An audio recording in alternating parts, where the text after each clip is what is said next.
Today, we are joined together in the last of four really exciting learning network conversations to focus on local solutions for addressing teacher shortages.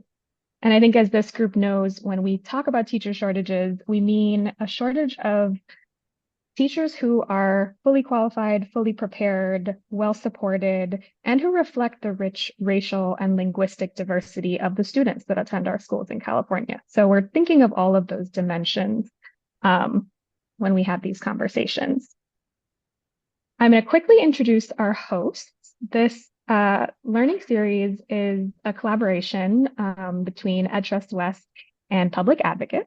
So you'll see some of us, or all four of the folks on this slide on this call today. So I already introduced myself, but we also are joined by Krista Capuzza, who's our Senior Educator Engagement Associate at EdTrust West and has been leading a lot of both the data analysis and educator engagement around this topic. We also have Alice Lee, who's the Senior Program Associate at Public Advocate and is kind of the tech wizard and overall project coordinator and organizer who makes these webinars possible. Then we have John Affelt, Managing Attorney for Education Equity at Public Advocate. And John is going to actually close out our conversation later today with some of the incredible work that Public Advocate kind of partners in local communities to empower folks to advocate on their own behalf. So we are your hosts. And we always want to make sure that we start off these conversations with the end in mind, right? Why are we kind of gathered together today? And the reason today is really to make sure that we're getting to solutions. So at the beginning of this learning series, and we'll have a quick overview of the arc of that shortly, we really started with making sure that people had the data and information to characterize and understand problems when it came to teacher shortages. What do shortages look like in their own communities? What do they look like at the state level? Today, we're really talking about solutions. So we want you to walk out of this conversation having gained specific insight or insight into specific actionable strategies that practitioners and community members can implement in their district to address teacher shortages. What can you do? In order to get there, we have a decently packed agenda. We are going to start off with a couple of presentations from folks who are doing the work in their local communities, like I said. So we have one from Oakland Unified and Project Impact. Then we're going to get into a panel discussion to allow folks to answer some questions, both that you guys have provided us as audience members and attendees, and that kind of we have provided to make sure that we're really getting from that problem framing to solution framing. And finally, as I said, John is going to wrap us up with some information about advocacy efforts. So what folks can do in their own schools, communities to move the work forward and really make sure that students have the teachers who they need in front of their classrooms. And then we'll wrap it up and send you all on your way. So this is a quick overview of the kind of arc that I mentioned. We have a guiding question for each of the webinars that have been a part of this learning series. Thinking back all the way to the spring of 2023 when we hosted the first, we started with the question of why does teacher prep matter? And how can you use data on teacher assignments, which we shorthand as AMO, Teacher Assignment Monitoring Outcomes Data, which the state publishes every year, to understand teacher preparation in your community? We have a really cool data tool that I'll show a slide of in a moment that I know a lot of you have played around with and gotten insights from to help answer that question. Then we talked about what are different ways to analyze that data and engage in conversations to support teachers and their students. So it's one thing to have the information, it's another to have the language and access to make sure that we're able to leverage it to make change. Then we zoomed out and thought about, we have that information, we have some of the language and framing. What do we do to advocate at the state level for big picture solutions that provide the resources, the data, and the infrastructure that we need to make changes and hire, retain, and support teachers of color, multilingual teachers, and teachers who are kind of veterans in their craft? And that brings us to today, where we get into local solutions. Parents, students, community members should all be able to advocate on their own behalf, and that's some of the solutions that we're talking about today. And then districts are the ones who, districts and schools are actors who have so much power to make change. So that is why we have the focus that we do today.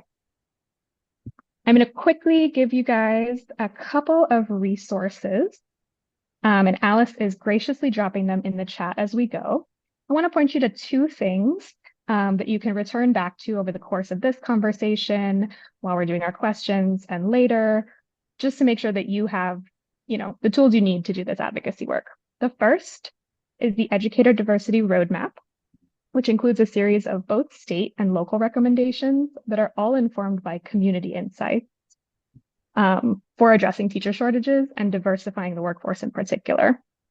I'm not going to go through them in detail here, but you'll hear many of these themes, like the importance of tracking and reporting data, the importance of competitive compensation, and the importance of investing in a truly supportive school climate and culture over the course of today's conversation. And finally, I mentioned that TAMO data tool. We hope that this is something that is incredibly accessible to folks. If you kind of click the link that's in the chat, you can use this to get a very immediate local picture of access to fully prepared teachers at the school and district level. So I encourage you to play around with that and reach out to us if you have any questions at all or would like to dig deeper into your own data. And finally, I will pass it to Krista to get into what I think is actually by far the best part of today's conversation, which is our panelists. Awesome. Thank you so much, Melissa. Hello, everyone. Good afternoon. I'm so excited to introduce the first two presenters today. We have Jarrett Austin Thomas and Sarah Glassband. Jarrett is in his 6th year at Oakland Unified School District, where he serves as a coordinator of diversity and inclusion. Through his time in Oakland, he has had the opportunity to support aspiring and early career teachers, particularly BIPOC teachers, in one-to-one settings and as members of different pathway programs, including the Oakland Teacher Residency and the Early Education Apprenticeship Program. Prior to his time in Oakland, he taught special education at a high school in New York City, where he earned a certification through an alternative route program. And we have Sarah Glassband, who is the Executive Director of Educator Development at the Alameda County Office of Education. She spent 13 years in Oakland Unified, including 9 years as an HR leader focused on the intersection of staff recruitment and retention. As an Oakland Unified alum herself, Sarah is passionate about creating accessible and supportive pathways for diverse, representative, and multilingual educators that both reflect and deeply support student growth and achievement. Thank you both so much for joining us. And with that, I will hand it over to y'all. Thank you for having us, and good afternoon, everyone. As you can see that I've transitioned from Oakland Unified, but I am very pleased to be here alongside Jarrett to tell you a little bit about some of the local efforts that drove our improvement in serving students across Oakland with diverse multilingual educators. Here is an introduction to Oakland Unified. On our left, you can see our student demographics, and on the right, you can see our teacher demographics. Interesting to note is our percentage of white educators to white students, and the percentage of Latino educators to Latino students. We see some parity with our African American educators to our student population, as well as our API educators to our student population in Oakland Unified. This data is really important to us because we know the research that says that students are well served when they have a diverse, representative, multilingual workforce. And we have a true calling within Oakland Unified to grow our own programming that can really serve and support our community in entering the field of education. I was gratefully in human resources from the year 2015 through 2024.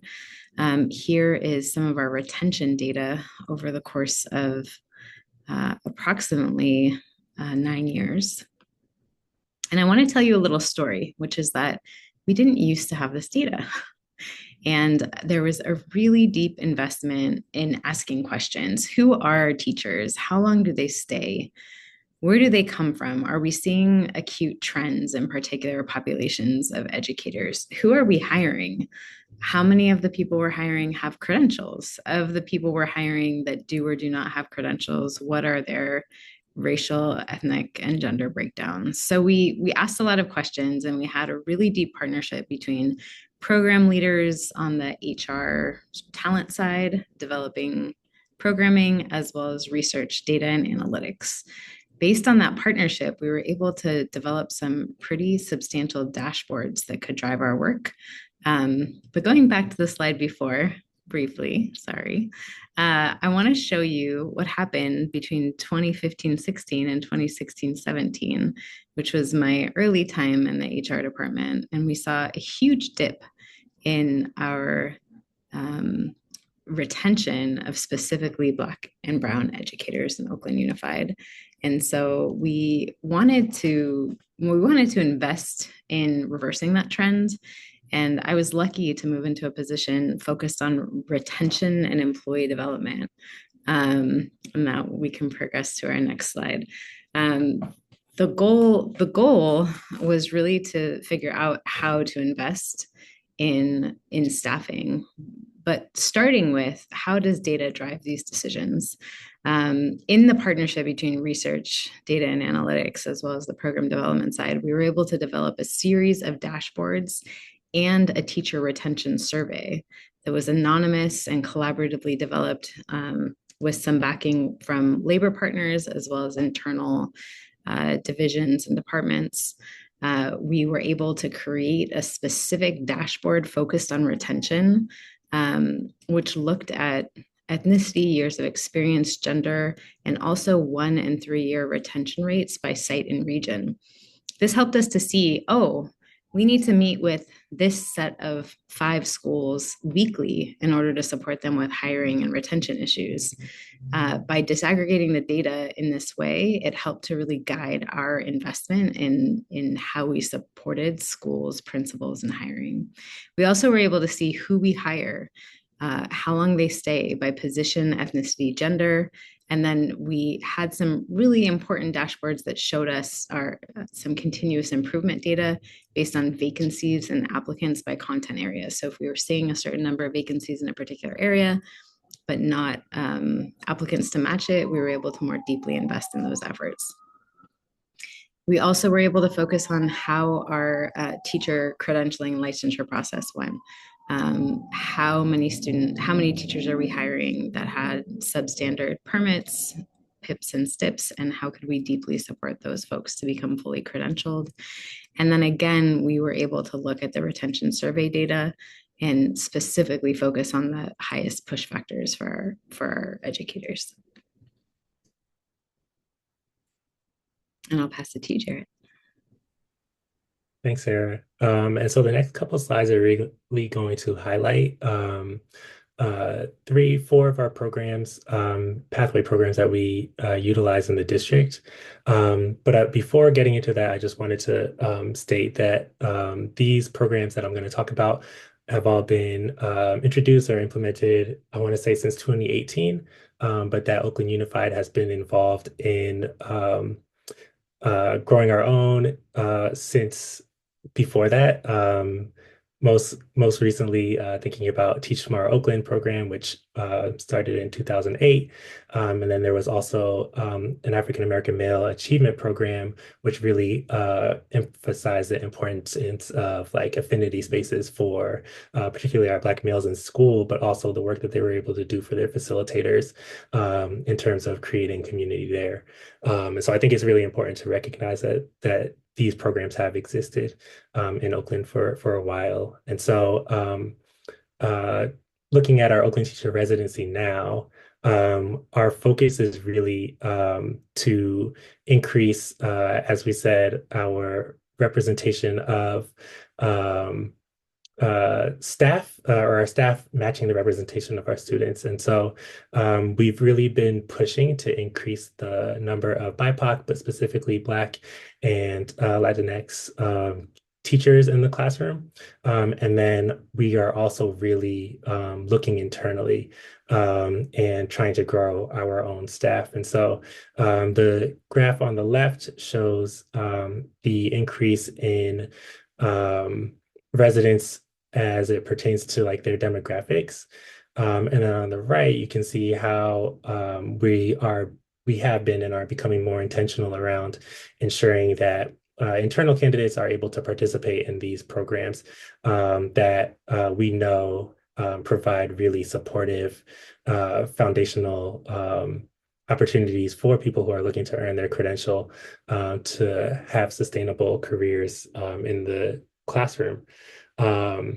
I also wanted to mention that we have a strategic plan starting in 2021 that was really explicit about supporting a stable and diverse staff in the district, and named Black and Brown staff as a area of focus. And so we are really intentional about increasing the numbers of teachers and the retention support for those two demographics specifically. And that I think is really an important key to the success that we've been having with achieving parity for our Black staff and then working on the retention, as well as increasing the percentage of Latinx staff that we have in the district. And sorry, one more thing on this slide. I just wanted to talk a little bit about the work that we're doing here and how it pertains to our pieces of the strategic plan, which were to really strengthen our partnerships, strengthen our pathways, strengthen the affinity-based support structures that we have in the district, and then strengthen the conditions for our educator development. And so I think you can really see the support that we have for our staff through the residency, and thinking about like the partnerships. We partner with a number of local colleges for the residency, or local universities for the residency. And then in terms of like affinity-based support, we work with Urban Ed Academy to support Black male identifying teachers who are interested in elementary school positions. So that was what I wanted to add to that slide.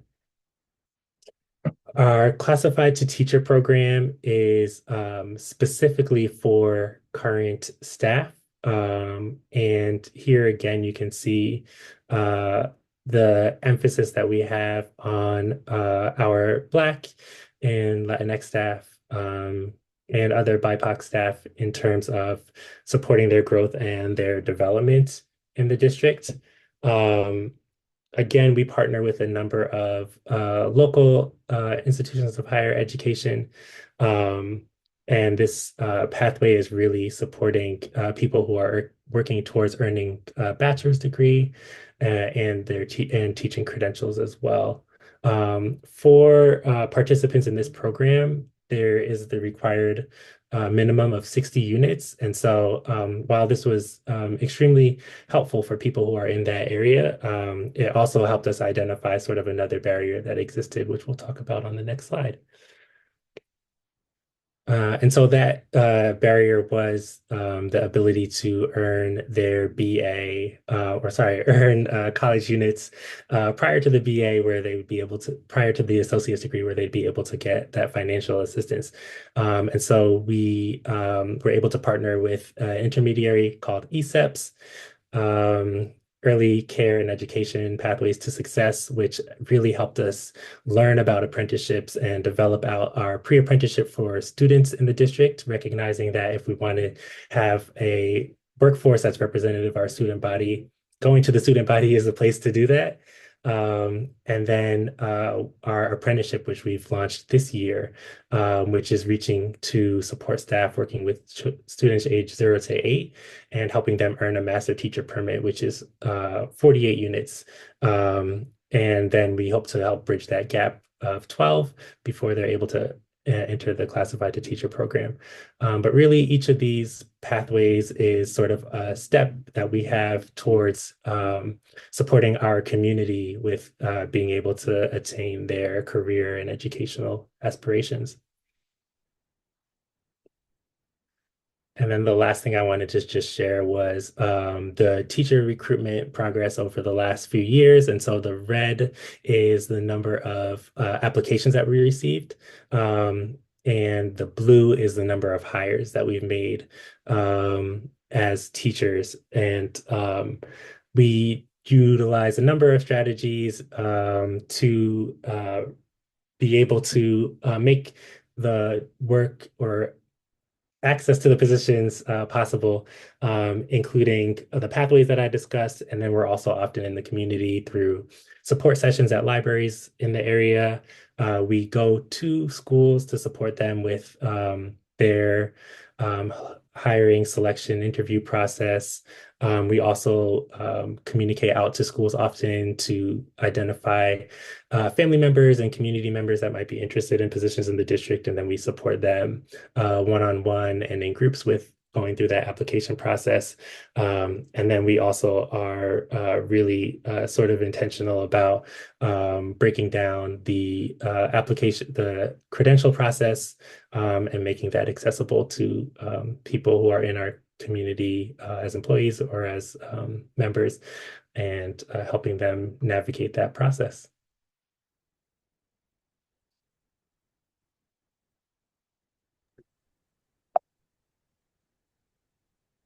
All right. Thank you both so much, Jarrett and Sarah, for sharing about these different initiatives in OUSD. And if anyone in the audience has questions for Sarah and Jarrett, please feel free to drop them in the chat. Now I'll introduce our next two presenters, Dr. Ria Gibbs and Dr. Chinaka Damwachukwu. Dr. Ria McIver Gibbs is a Deputy Superintendent or Lead Strategic Agent for the Rialto Unified School District, where she has served for 31 years. With 34 years in education, Dr. Gibbs's roles have spanned from teacher to principal and now district leadership. As lead strategic agent, she collaborates with teams across education, business, and personnel to implement Rialto's strategic plan, support literacy initiatives with USC, and partner with Cal State San Bernardino on Project Impact to increase minority male representation among teachers. And as Dean of the College of Education at CSU San Bernardino, Professor Damwachukwu is responsible for the academic and administrative leadership of the college's 3 departments. With more than 20 years of experience in higher education, Dr. Damwachukwu also serves as a consultant on accreditation, new program development, diversity and inclusivity, and many other areas. The Dean is also a steering committee member of the Global Network of Deans of Education, an international organization of leaders of colleges of education. Thank you both for joining us, and I'll pass it to you, Dean, to kick us off. Thank you. Good afternoon, everybody, and welcome. So I'm to share with you what we're doing at Cal State San Bernardino. While our focus for this presentation is on Project Impact, it was interesting, hearing Oakland, what they are doing and seeing where a lot of their activities actually intersect with what we're doing. We have been part of the Classified to Certificated Teacher program with partnership with more than 4 local school districts and 3 counties of Riverside, San Bernardino, and Orange County. So it's exciting that our program continues to make inroads across the regions of California. We also run residency programs, trying to basically address teacher supply within this region. Project Impact is a unique program, an initiative that is purposefully meant to increase diversity of the teacher population while at the same time addressing the teacher shortage problem in our region. Those of you who may not know, Cal State San Bernardino is one of the 23 campuses of CSU, We serve two counties, San Bernardino County and Riverside County. So we have a very large sphere of area of coverage that we're supposed to cover. And while our population continues to be increasingly diverse, we're probably one of the most diverse regions of California. Our teacher population has not necessarily reflected that diversity.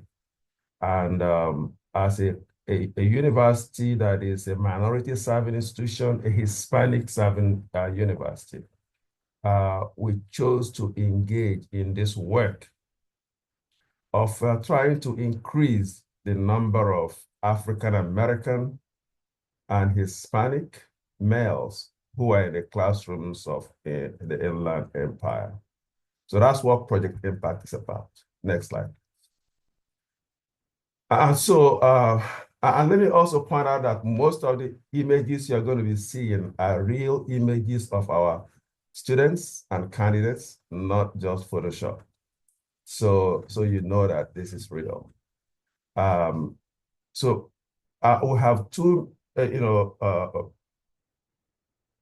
I would say theoretical frameworks that shape what we're attempting to do. Many of you may not know that education in the United States, and many of you know, has continued to be the center of the struggle for equity and social justice. And so our framework focuses on social justice issues, closing the achievement gap, remedying the injustices. And when I say you may not know, there are two scholarly works that are highlighted on this page. One is titled Schoolhouse Burning, and the other one is Jim Crow Pink Slip. And these two pieces of literature very much address what we are trying to also engage in our work. Schoolhouse Burning by Derek Black, who is a legal professor, focuses on educational history, talks about the history of American public education and the challenge that minorities have faced to leverage the public education for their upward mobility, especially the African American community, and the roles that the community has played to shape and preserve and protect American public education. That is information that oftentimes is missing in the narrative of the educational history of the nation. Dr. Leslie Fenwick, who was dean at Howard University College of Education, wrote Jim Crow's Pink Slip. If you go to the next page, her book addressed congressional records between 1954 and 1970 that highlighted I would say, shortfalls that came from Brown v. Board of Education. The segregation of schools was supposed to help us integrate and give opportunities to Blacks and Browns and whites at the same time. But what happened in America was when our schools were supposedly being integrated, the teachers and the administrators were being disenfranchised. African-American teachers and administrators lost their jobs in large numbers. So when we discuss, diversification of the educational workforce, there was a time in the history of the nation when there was a purposeful disenfranchisement of highly qualified educators who were not white. And so we are hoping that it's an issue that we can not just recognize, but also do something to address. And so as a college in a predominantly minority region, we felt we need to do something as a college of education to address this need. So these are some of the factors that led us to begin this work about 5 years ago. Next slide, please. And what we highlight here are data that come from studies out of Johns Hopkins University that continue to show the experiences of ethnic minority students, especially Black and brown students, in the K-12 systems of America even today. The higher suicide rates, the experiences of self-doubt, isolation, hopelessness, frustration, disengagement, and also the anti-Black racism. And this is a conversation that's happening continuously right now, especially in the face of the pushback that higher education and the K-12 system is receiving from certain interests where we're losing some of the ground that was gained following the civil rights era. And so there is a growing need for us to call these concerns out, to confront them, and to do something to address them. So what we are doing at Cal State San Bernardino through Project Impact is holistic. We are addressing the teacher shortage problem while also focusing on diversifying the teacher workforce and hoping that through what we do, we can see marked improvement in academic achievement for Black and brown students, as well as high school completion and other benefits that derive from what we are attempting to do. Next slide, please.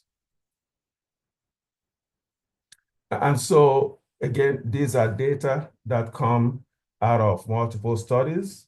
If we do what we are hoping to do well, studies show that Black kids who receive, who experience engagement with Black teachers notice increased college aspiration. They experience higher academic achievement test results. They have a reduced dropout rate, truancy rate, and also it has overall benefit even for the white students who go through these teachers, because there is a more positive impression and engagement and perception of these teachers that come from other ethnic groups. Next slide. So Project Impact has 4 programmatic structures. We recruit, we train, we deploy, we mentor. Our recruitment activity is because, especially trying to find African-American males to come into the teaching field, is a little bit challenging. So we go outside of where you always, usually would like to go. We do recruitment through school districts and county pipelines. That's why Rialto is here. They are our best case scenario in trying to do what we can do through the school districts. We also do outreach and engagement with community organizations, with churches. We have gone to churches and done promotional. We try to go where we can find these men. We have done media campaigns. Telemundo, which is a television station many of you are familiar with, have featured Project Impact and some of the local area newspapers.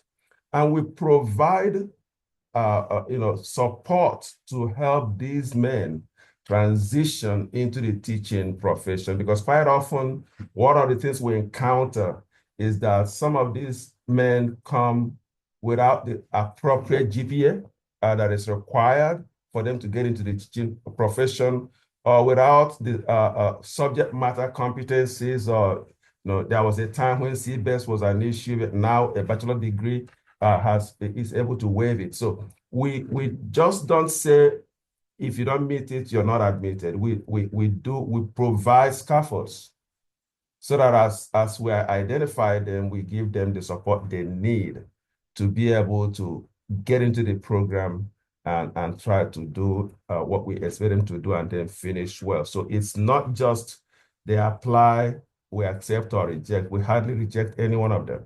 We accept them from wherever they are, and we begin to build to give them the support they need to get to where they need to be. So our training for these men goes above and beyond what we do in our traditional teacher credentialing program. We have a very good program here in San Bernardino I would say to you, our program has great reputation in the region. As I'm speaking to you right now, the two counties of San Bernardino and Riverside, their superintendent of public instruction are all graduates of this program. And you can hardly go to any school site in this region and not see one of our administrators or our teachers, our school counselors, and our school psychologists. So this program has great impact. Yes, we want these men that we are preparing through this program to be the best qualified.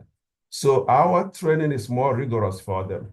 So we provide multi-layered support for them. We have professional development programs that goes above and beyond what they are learning in class. They have Saturday workshops where we bring in seasoned school administrators and teachers to work with them to prepare them for the profession. We take them to professional conferences to get them exposure to best practices.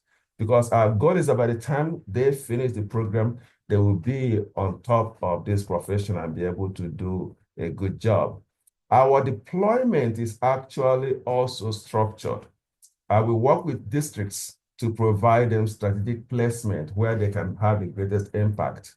We leverage internship opportunities so that because a lot of these men already have family and they need income. That's another thing, those of you who are involved in teaching or teacher preparation, it's not easy to attract men who already have a responsibility into it and have them come and do student teaching for 16 weeks with no earning. So we provide resources so that through internship opportunities and teacher residency programs, they are able to make income while they are continuing to be prepared. And that leads to what we call Grow Your Own program in the school districts. We started this program in the university, but our goal was that we can partner with school districts so that they can develop their own core of men who will go into these classrooms under their own oversight. And Dr. Gibbs is going to speak about the Grow Your Own program at Rialto Unified School District, which is our model right now because they came on board with us and we've been able to do an excellent job alongside with them. So Grow Your Own is working with districts for them to look inside their district for the classified staff, for the substitute teachers, for men who would be willing to go into the classroom as teachers, and then begin to cultivate them and prepare them to make that transition. And then we have a mentoring program that goes above what you would require for teacher preparation. It's about 4 years mentoring that takes them to the next level. Okay, looks like I've talked for a long time because my slide has been moved to the last slide. Dr. Gibbs is going to speak about Project Impact Rialto. But I would like to conclude by saying that this program started in the spring of 2020. We have recruited at least 168 men into this program. And we have quite a number of them who are currently in the classroom working as certificated teachers. Thank you, Dr. Gibbs. Good afternoon. Well, everyone has shared such great information about how we are innovatively recruiting and retaining teachers of color. And I'm very proud to speak about Rialto's efforts with Rialto Project Impact in collaboration with Cal State University San Bernardino. Next slide. So a little bit about our district. We're in Southern California, San Bernardino County, with approximately 24,000 students. It's gone up a little bit since this number I placed here.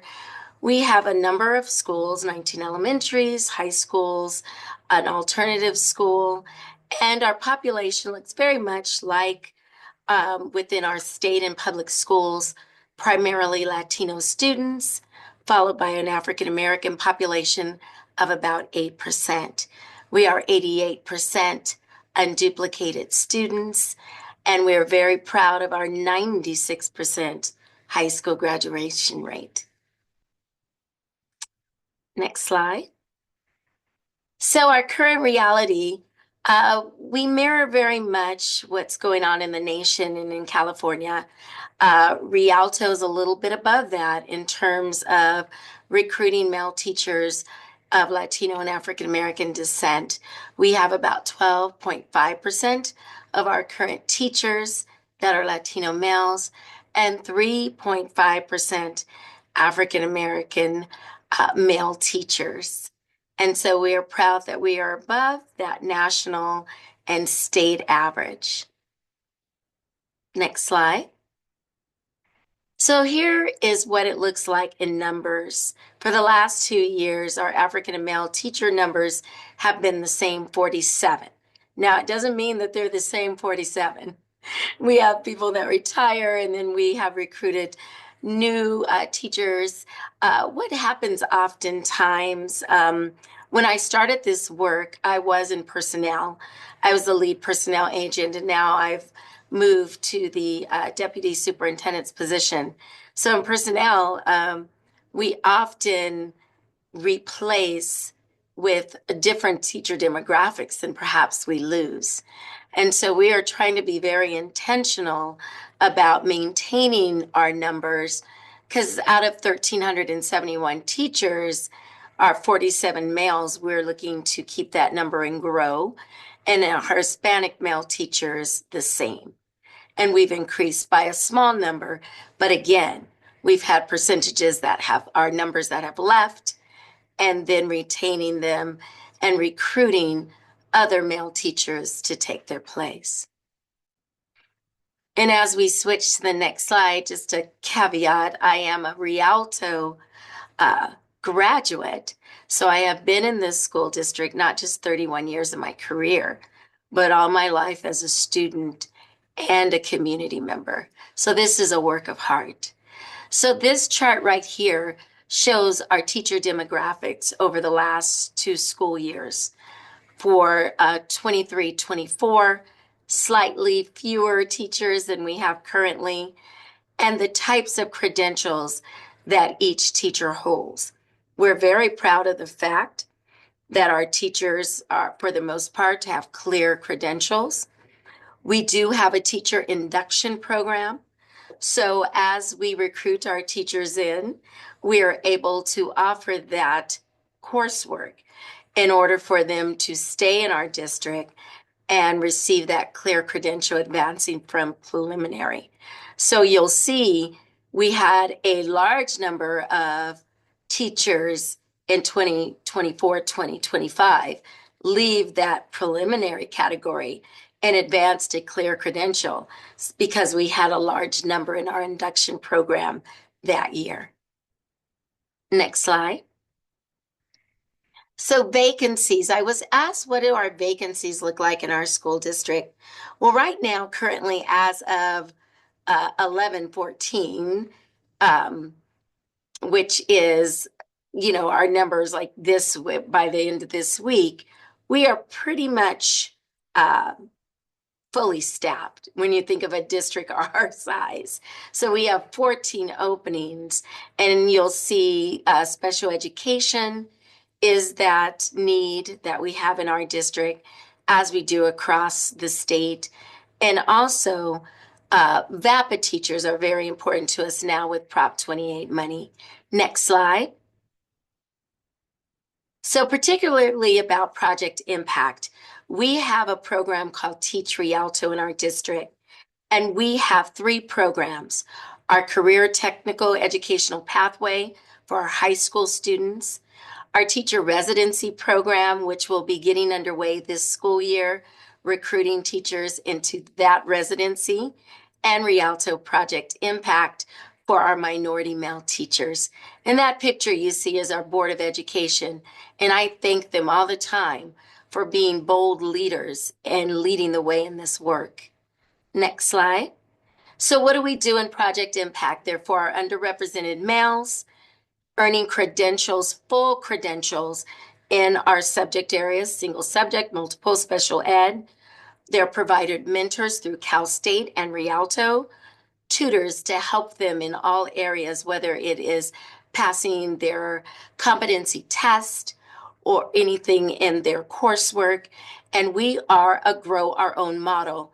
Every young man in this program is an employee in some capacity in our district, classified or certificated hourly daily substitute teachers. So we have everyone from custodians, grounds maintenance, safety officers, instructional aides, avid tutors, you name it. We have some representation coming through with our young men. Next slide. So what do we offer? We offer financial support, and we've been able to provide that through our Educator Effectiveness Grant that came into many of our schools. And so we pay for full tuition, books, parking. We received a grant from San Manuel Band of Indians to provide laptop computers for the young men. We have intern positions when they come available within our schools. From our Project Impact men, they are the first that we recruit for intern positions, long-term sub positions, and then also when we're looking to fill our teaching positions. And I'm proud to say that as of today, we have 11 young men from Project Impact that are in full-time positions in our classroom. So that financial support helps, but also that support that we give in terms of mentoring, because retention is very important. Next slide. So this is our cohort numbers when we started out, and we're growing.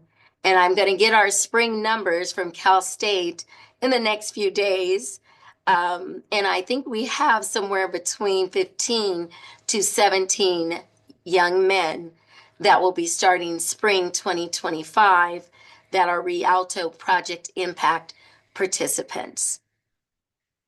Next slide. So pictures worth 1,000 words. This was just taken in September when we had our initial meet and greet, and with myself and our acting superintendent. And these are the faces. I call them young men, but they come to us from various walks of life, various stages. Many of them are married, they have children, and they had a dream. They had a dream to become a teacher, and they didn't really always know where to start. Many of them had challenges completing their bachelor's degree. So the thought of going back to school with the expense, the time, the need to continue to work full time, it was a dream for many of them that is now a reality. Next slide. I call them the voices of change, and these are just some images of the men in our program.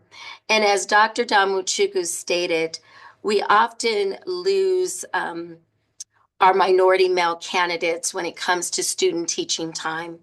That's why we want to make them intern eligible if we're able to provide jobs for them. But we also have a Rialto scholarship. So on top of the tuition that we pay the young men, we offer a $5,000 monthly scholarship while they student teach, so that they can maintain some of their obligations for their families while they commit that almost 3 months in that unpaid position, but very much giving a lot back to our students. Next slide. So we like to present and talk about Project Impact and everything that Cal State San Bernardino has done for us as a district. And so these are just some images we presented at the Growing Inland Achievement Conference. The picture to your top, you'll see Tony Thurman there. He has been in our space several times when we've talked about Project Impact. And then the picture with the blue sashes, that represents the graduation or celebration ceremony that they have at Cal State for the young men when they complete their credentials through Project Impact. And next slide, this is a picture just on October 8th We received the Equity Focus Excellence Award from GIA. Tony Thurman is in our picture.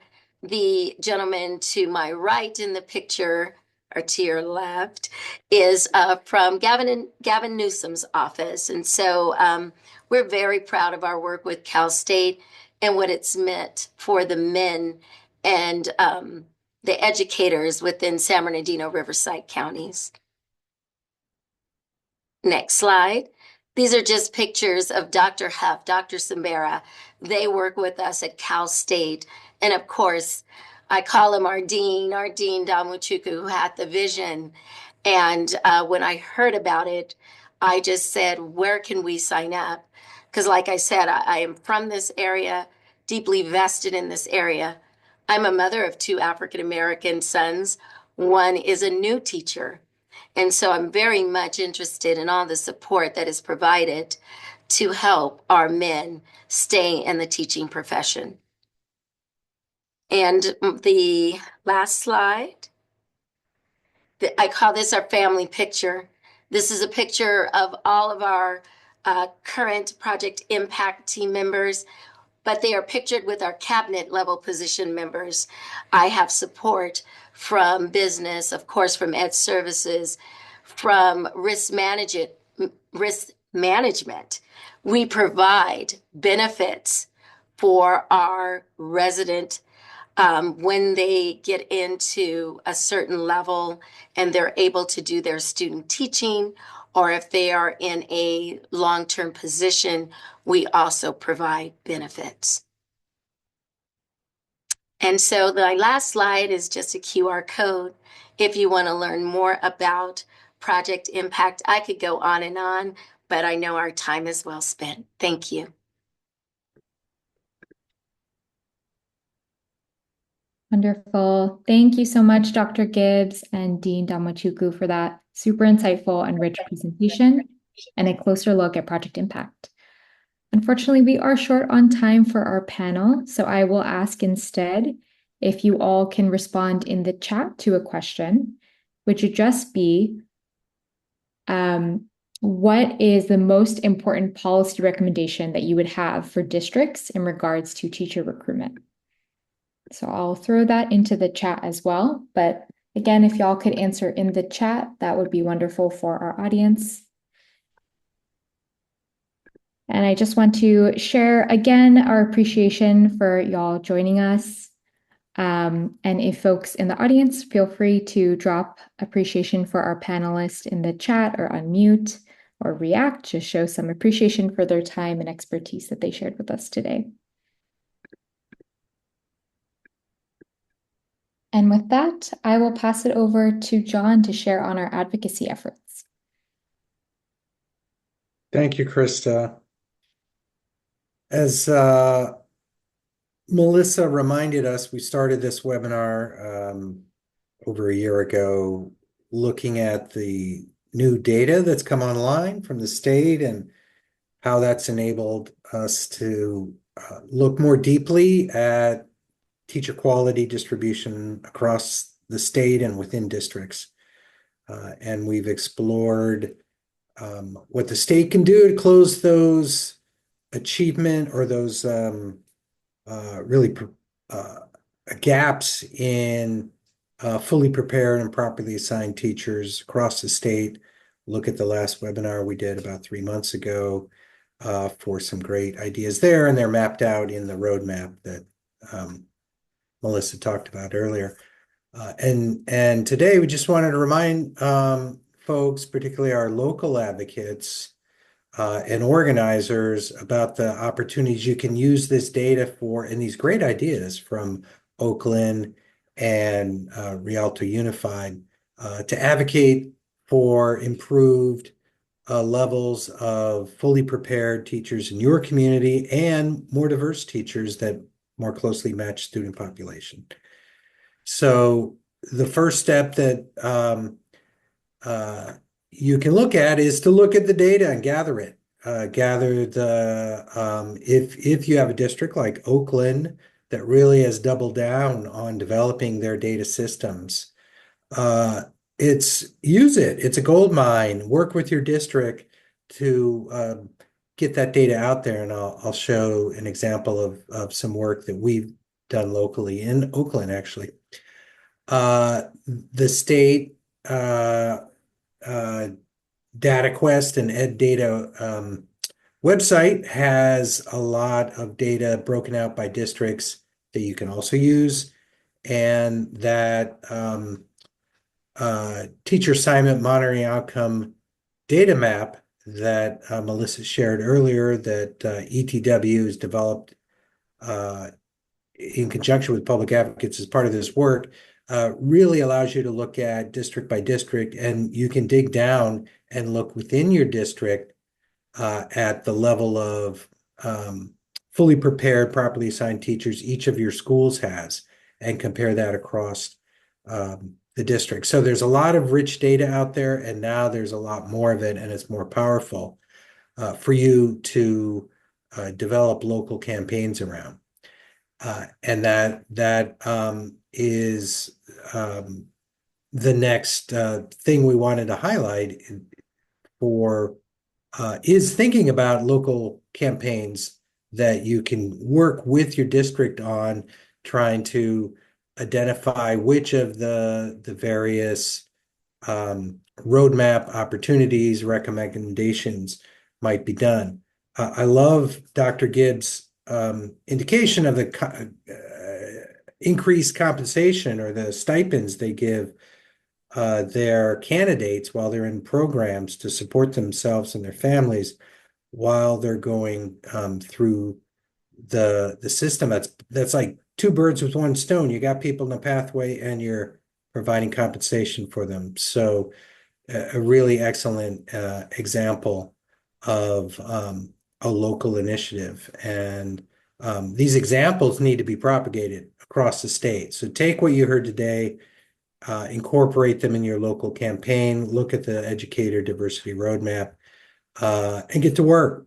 And where do you get to work? Why, it's shaping your local LCAP, the local control accountability plan. Priority one under LCFF for all districts to address includes having fully credentialed and properly assigned teachers across the district. So every district should be working on improving their level of educator quality, and while they're at it, their level of educator diversity as well. So that's, I think, the charge for all of us to be working on in our local communities in conjunction with districts like Rialto and Oakland that are open to trying to do what they can to improve their educator quality. Just a couple slides I wanted to share here. Again, here's the circling back on some of the top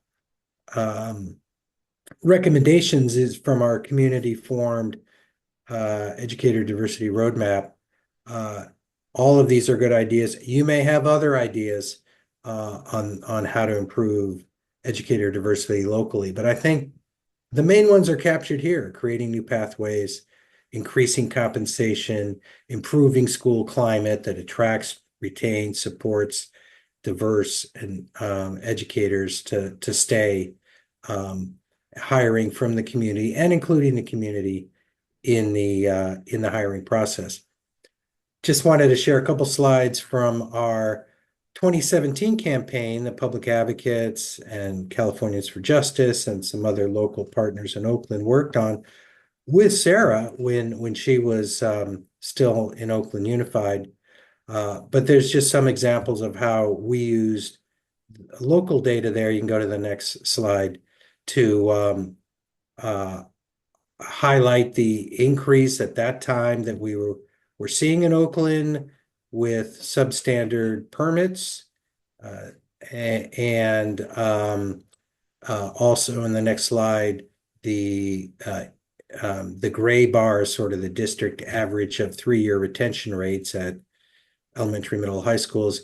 But you can see the gaps over 80% in some elementary schools, and only about 20% of teachers staying 3 years or more in other elementary schools. So it's pointing out that kind of data that can help local campaigns make the case for both raising overall educator quality and also making sure that these kind of gaps don't exist within schools within the district. The next slide sort of highlights data we pulled from the state ed data system, which showed at that time that teacher compensation, at least in Oakland, then was behind state averages across California. So gives you some other sorts of things in which you can educate your own communities with, and also work with the district to try to address in those LCAP. Now, the other avenue you may have to proceed with if districts are not interested in working with the local community or has other priorities are to follow Williams' complaint if you have to be more aggressive to get the attention of the district. Williams was a class action constitutional lawsuit that public advocates and the ACLU and some other civil rights groups and Morrison and Forster law firm brought in the year 2000, and we settled it in 2004. And among the requirements we established at that time is that vacancies may not exist in districts. They must immediately respond and try to remedy any vacancy and fill it with a certified, properly certified teacher, and not a misassigned, improperly certified teacher. And Williams complaints also enable you to work on complain about facility or instructional material insufficiencies. And those are really critical working conditions that we know educators care about and come to us for help to complain about. So think about Williams complaints if you have to get more aggressive. If you go to the next slide, you'll see that we have this next slide, grassroots guide to effective Williams campaigns on our website. It's among the resources you can find in this website or in the slide deck. And that can give you some examples of campaigns that have been waged and how you might use the Williams complaint process to create a local campaign if you need to. Excuse me. Next slide.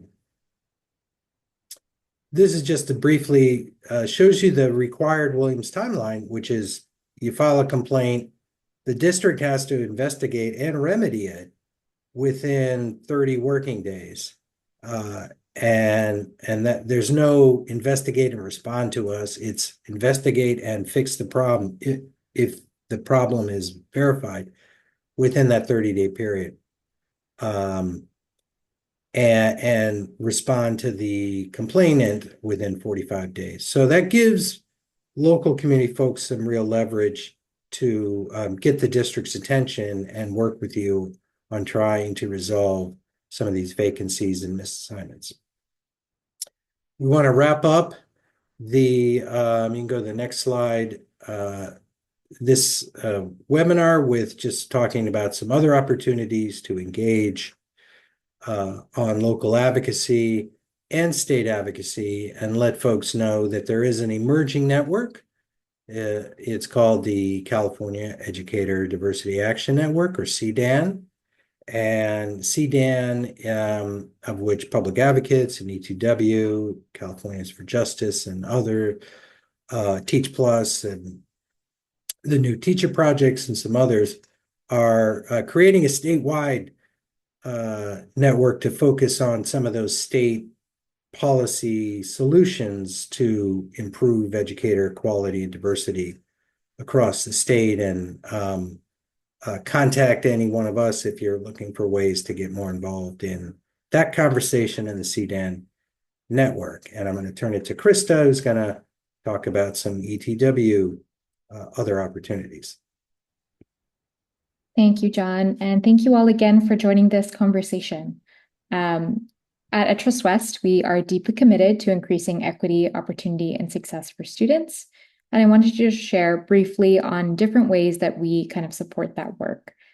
So our main way is we have a team that works on systemic equity reviews, which really is a process that's designed to guide schools and colleges through a comprehensive research and facilitation journey. This work helps identify the root causes that limit student success and supports the creation of an actionable, sustainable solutions. We've had the privilege of partnering with over 30 school districts and counties across California, helping to drive systemic change and foster more equitable outcomes. So if today's discussion has sparked ideas or you're interested in exploring how we can work together to improve equity, please don't hesitate to reach out. You can email us at theeducatorteam@edtrustwest.org. Thank you again so much for being part of this conversation and your dedication to building a more diverse and equitable education system. And with that, I'll pass it to Melissa to close us out. Thank you so much, everyone. As Krista said, I really appreciate all of you taking the time, I know out of your busy schedules, to join us for this conversation. I recognize folks who have been on these calls with us for the last few years, and I so value all the work that you guys are doing. I hope you take the information that you learned today and put it to use. We're also going to invite you guys to fill out a poll so that we understand whether or not we met our learning objectives for the day. And like I said, this will be available after the conversation on the website, as will all of the resources we shared today. So please pass them on, share them broadly. We hope that this work kind of has a domino effect and scales across the state. With that, I will say thank you so much again. Muchas gracias. Hope everyone has a wonderful rest of your day and week.